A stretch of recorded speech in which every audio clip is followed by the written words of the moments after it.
I will be showing you how to do or solve for the special products, particularly squaring a binomial.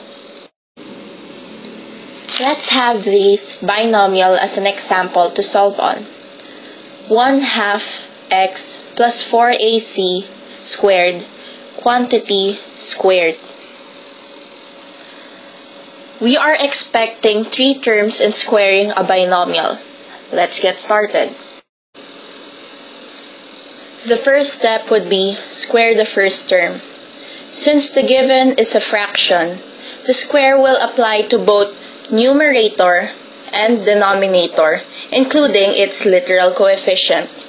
Therefore, the answer would be 1/4 x squared. Moving on to the second step, which is twice the product of the first term and the second term. To multiply the fraction and the whole number, we can place 1 as the denominator in the whole numbers. Seeing the fraction, we can apply cancellation or cancel in the denominator, 2 in the denominator, and 4 in the numerator. Since they have a common factor, which is 2, giving us 1/1 and 2/1.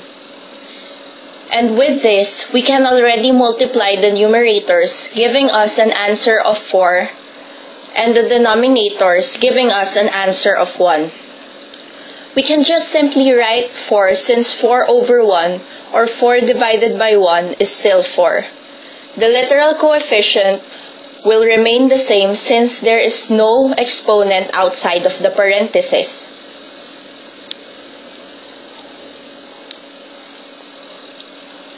And the last step would be square the second term.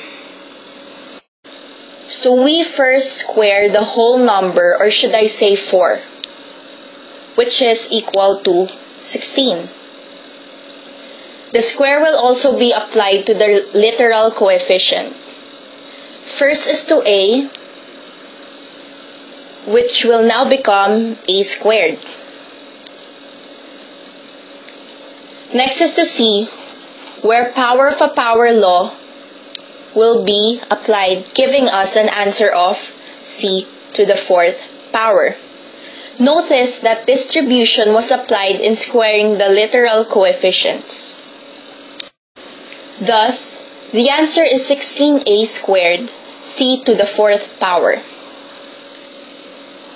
Therefore, the final answer is 1/4 x squared plus 4xac squared plus 16a squared c to the 4th power. Remember, in the final answer, the first term and the third or last term would always be positive, since the square of any number is always positive or will give a positive answer. To guide you while you are solving or maybe answering your homework, here are the steps in solving for a square of a binomial. First is to square the first term. Second, twice the product of the first term and the second term. Third is square the second term. So thank you, and don't forget to hit like and leave a comment.